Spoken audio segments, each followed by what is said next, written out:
ඔන්න දොහල්ට අවදවස් ඉඳලා මගේ පේජ් ඉන්න ගොඩ දෙනෙක් අහපු දෙයක් තමයි අලුත් කුස්සියකෝ කුස්සිය ගැන පෙන්වන්න නැත්තේ ඇයි ඩේ ව්ලොග් එකක් කරන්න කියලා. ඇත්තටම දැන් වෙලාව පාන්දර 4යි. පස්සේ උදේම වැඩට ගියා. ඊට පස්සේ මටත් නිින්ද ගියේ නැහැ. ඉතින් මාත් එලාම නැගිට්ටා. තාමත් එළිය මාර කළුවරයි.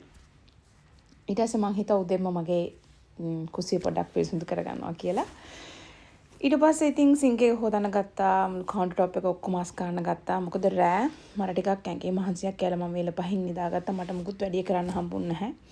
ඒ නිසා මං හිතාගත්තා උදේ නැගිටලා ඒ දේවල් ටික කරනවා කියලා. ඉතින් ඔන්න උදේම නැගිටලා ඒ ටික අස්පස් කරා. කුස්සිය ටික ඔක්කොම වාජන ටික හොදලා කළා. සමහරලාට අර දවල්ට රසින් සමන් හවස් වෙනකන් බඩු තියනවා හොදන්න.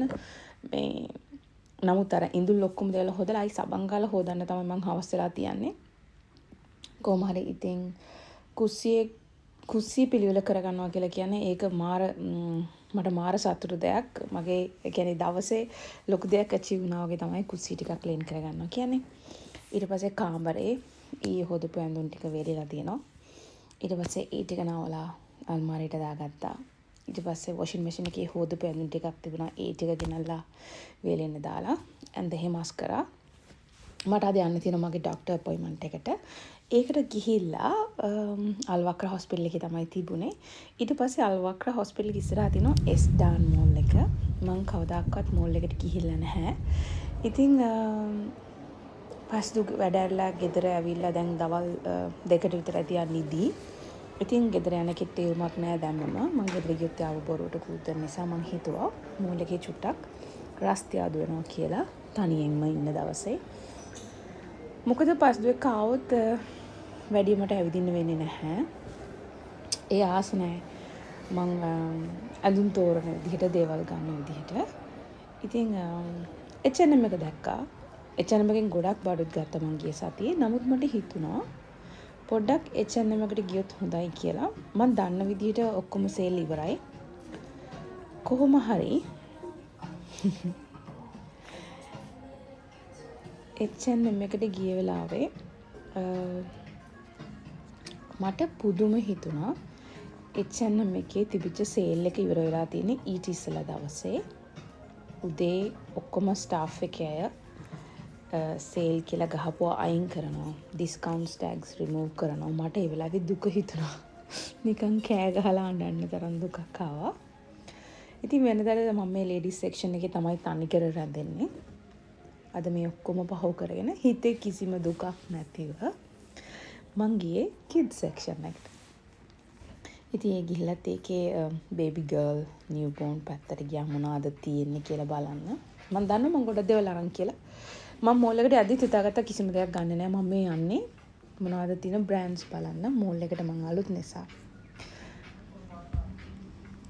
ඊට පස්සේ මම දැක්කා ස්ටාෆ් එක තව දුරටත් සේල් එක කන්ටිනියු කරගෙන යන අයිටම්ස් වගේක් දාලා තිබුණා. එයාලා කිව්වා ඒක තාම එයාලගේ සිස්ටම් එකේ තියෙනවා තාම සේල් කියලා. ඒ නිසා කැමති දෙයක් ගන්න ඒවා තාම සේල් කියලා. ඉතින් ඒ වෙලාවේ මං මාර එක්සයිටඩ් වුණා. මට පසින්දුවට දුන්න පොරොන්දු අමතක වුණා මං ආයෙ මුකුත් ගන්නෙ නැහැ. මේ මොකද දැන් බඩු අරගෙන ඉවරයි කියලා. ඊට පස්සේ ඉඳලා තියෙන මං අපේ බබා වෙනුවෙන් ආයි පාරක් shopping කරන ටිකක්.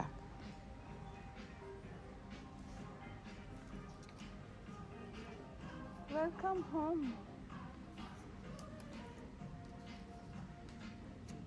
It's 99.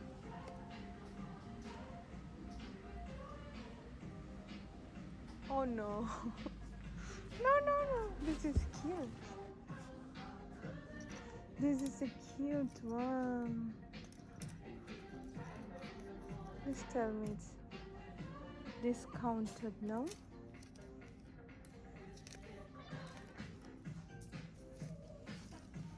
This is 20. I hope this is in discount. 69. Oh no. this dress. This one should be 10. Imagine, it's just 10. How many babies? How much are this? It's a buy one get one free pants. 25 reals. Let's see. No.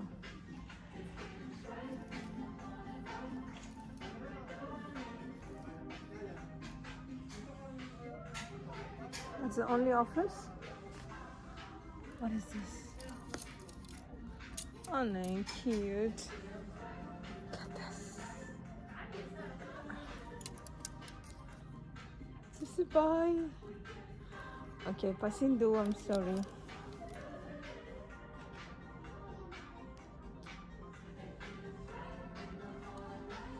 I'm going crazy now. मैं हेतु हिंदा पास number तानी है ना देना तो किसी मुकामना and oh no 20 gorgeous. I think I'll buy this also. Oh no, for girls 25 but blue. I'm not a blue fan. Oh god.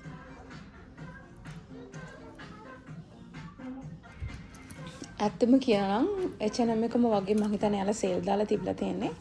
ගොඩාක් items 10ට 20ට 30ට කියන්නේ 50ට වගේ අඩුවට දාලා ඒවත් buy one get one දාලා can you imagine. මොකද මම online ගත්තේ buy one get one විතරයි. discount එක තිබුණේ නැහැ. නමුත් shop එකේ දවස් 3ක් දාලා තිබිලා තියෙනවා. එයාලා 50% විතර price එකකිනුත් අඩු කරලා ඒකත් buy one get one දාලා. ඉතින් oh my goodness මට ඒ වෙලාවේ ඇත්තටම මාර දුකක් ආවා. මේ dress එකට මම හරිම ආසයි. ඒක රියල් 70ක්. බැල් 3500ක් විතර.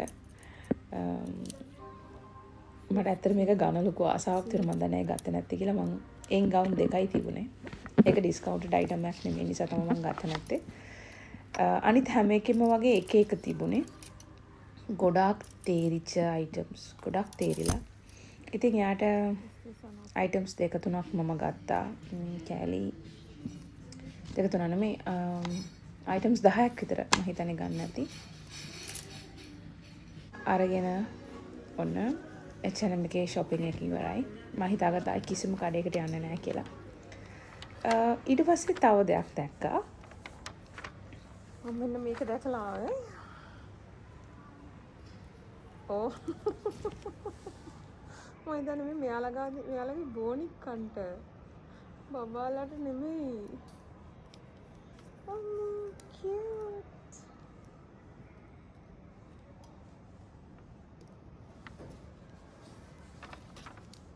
මොකද මෙයාලා බෝනික්කෝ විකුණනවා. අද මේ බෝනික්කන්ගේ ඇඳුම්.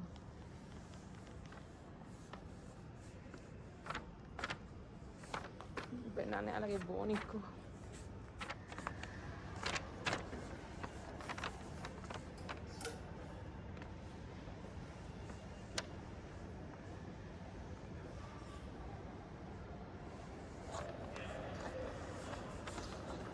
Riva. ඉක්මනට පොඩි ටිපක් දාන්න මම මොනවද ගත්තේ කියලා. ඔන්න අද shopping කළා. හිතුව නැති shopping එකකට ගිහිල්ලා මෙන්න මේ ගවුම ගත්තා. මේ ගවුම online එකේ තිබිලා මම ගත්තේ නැහැ. මං හරි ආසයි මේ ගවුමට.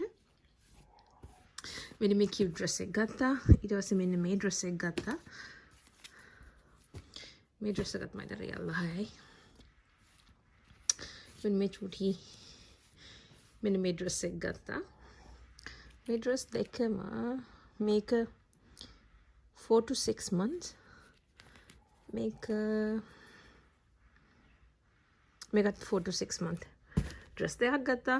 මෙන්න මේ cute pants දෙක ගත්තා. මේක මම හිතන්නේ පිටිපස්සට එන්නේ. මේ තියෙන්නේ ෆ්‍රන්ට් එක. මෙන්න මේ පෑන්ට්ස් දෙක ගත්තා.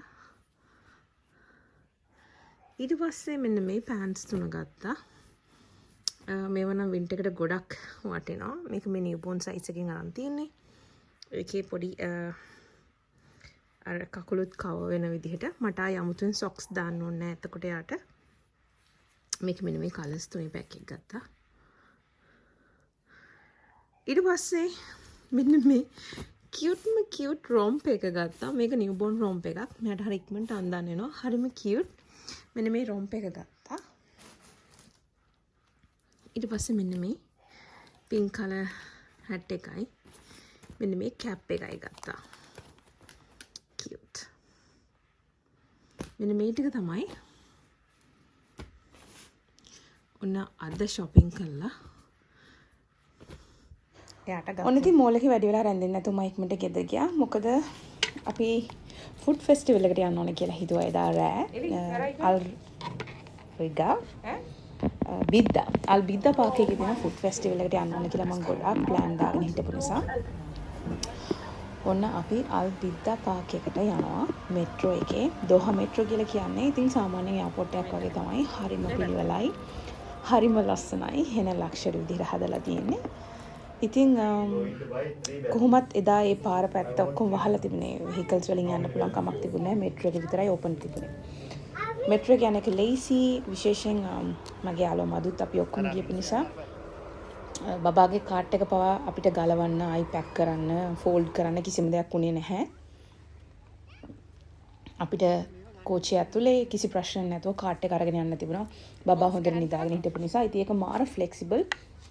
ටැක්සි එකක් ගන්නවටත් වඩා චුටි බබෙක් ඉන්නවනම් අපිට නිකන් යන්න විතරයි තියෙන්නේ.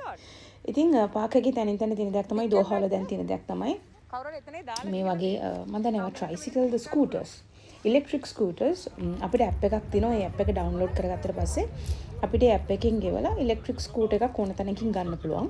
පාක් ඇන්ඩ් රයිඩ් කියලා කියන්නේ අපිට අවශ්‍ය නැති තැනක ඒක දාලා අපිට යන්න පුළුවන්. ඒතකොට තව කෙනෙක් ඒ ඇප් එක ගහලා ඒ ස්කූටර් එකක් අරගන්න පුළුවන්.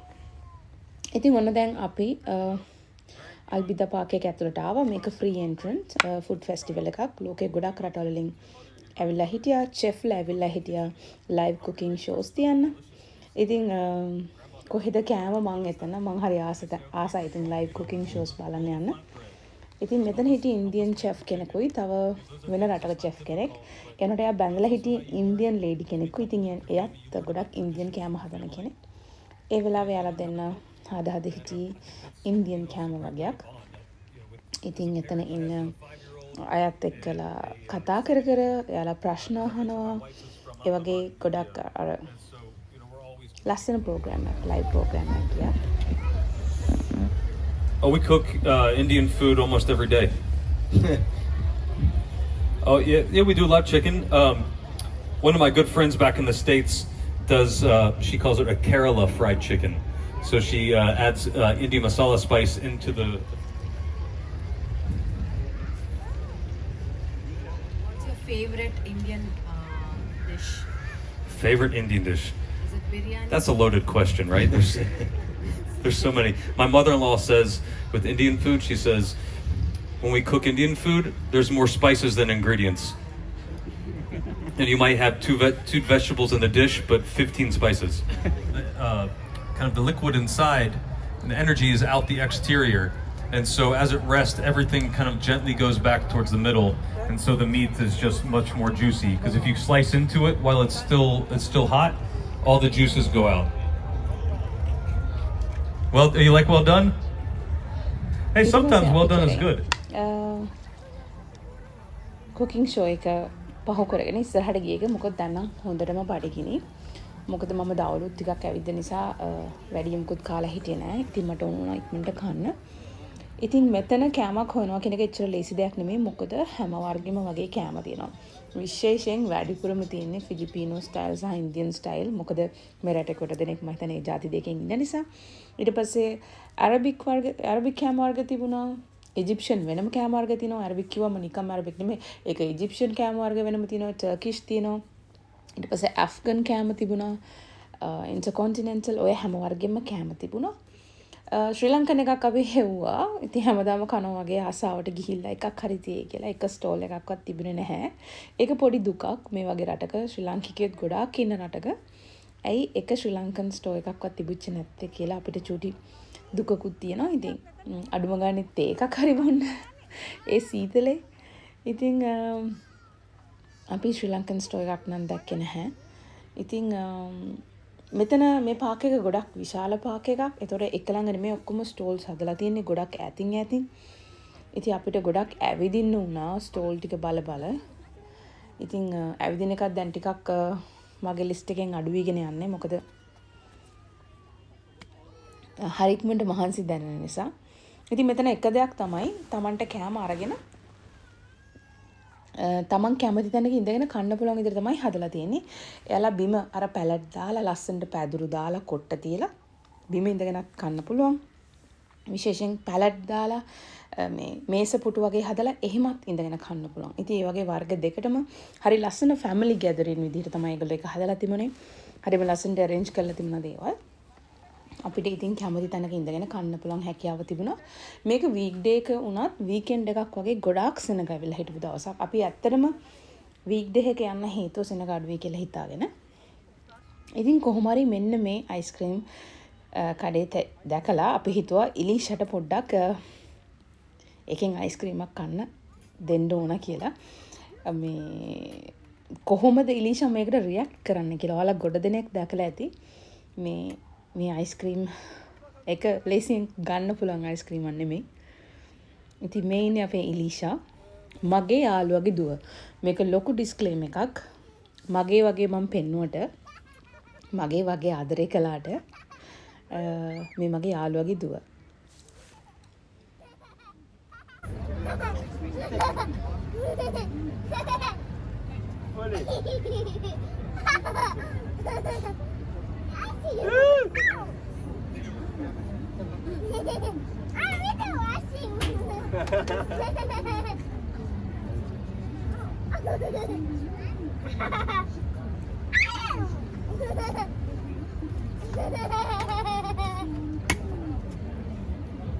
Okay. Bye bye.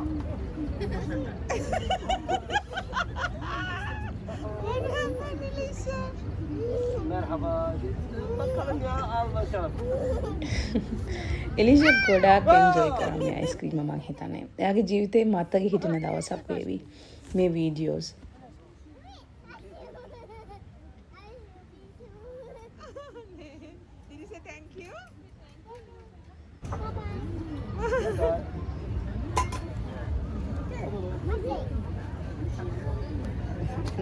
Elisa, yummy? Yummy. See? Show me. Elisa, yummy? Yummy? ඉතින් මම ඊට පස්සේ තිබුණ එක ස්ටෝල්ස් වල එයාලගේ කුකින් ෂෝස්. ඉතින් බලන් ඉන්න ආසයි පාස්තා හදන තැන්වල, පිට්සා හදන තැන්වල එයාලගේ එක ටිප්ස් ඇන්ඩ් ට්‍රික්ස් කියලා දෙන ගමන් එයාලා කෑම හදනවා.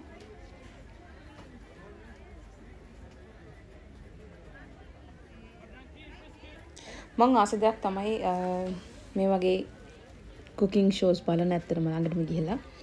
ඊට පස්සේ ගොඩාක් ස්ටෝල්ස් අතරින් මම එකක් තෝරගත්තා. මට බර්ගර් එකක් කන්න ආසාවක් ආවා. ඊට පස්සේ මම බර්ගර් එකක් ඕඩර් කරා. මේකට කියන්නේ චිකිතෝ කියලා. මම කවදාකවත් කාලා නැහැ. මට හිතුණා කාලා බලන්න ඕනි කියලා. ඇත්තම කියනවා නම් මං කාපු බර්ගර්ස් වලින් රහම බර්ගර් එකක් තමයි මේක. මම දන්නේ නැහැ මේක මොන රටේද කියලා. මට ෆිලිපින් වෙන්නත් පුළුවන්. මං හොයන්න යන්නේ මොකද රට කියලා. මොකද මං සමහර රටවල කෑම ටිකක් කන්න අකමැති කෙනෙක්. නමුත් මේක ඇත්තටම රස බර්ගර් එකක්. ඉතින් දැන් මං ඊළඟ පාර මට බඩගින්න එනකන් ඉන්නේ තලබාත් වලින් ඕඩර් කරන්න. මෙන්න මේ බ්‍රෑන්ඩ් එක මේ බොක්ස් එකේ ලියලා තියෙන එක චිකිතෝ කියන. මම මාරු විදිහට එන්ජොයි කරා ඒ බන් එක. ඊට පස්සේ ගෙදරත් අරගෙන ආවා. ඒක කොච්චරද රසද කියනවනම් අපි ආයේ ගෙදර එද්දී අරබික් චෙෆ්ලා දෙන්නෙක් තමයි ෂෝ එක කර හිටියේ. ඉතින් ඔන්න ඔහොම තමයි අපි එදා දවස ගෙවලා ගොඩාක් මහන්සි දවසක් ගෙදර ඇවිල්ලා එළි වෙනකම්ම නිදාගත්තේ.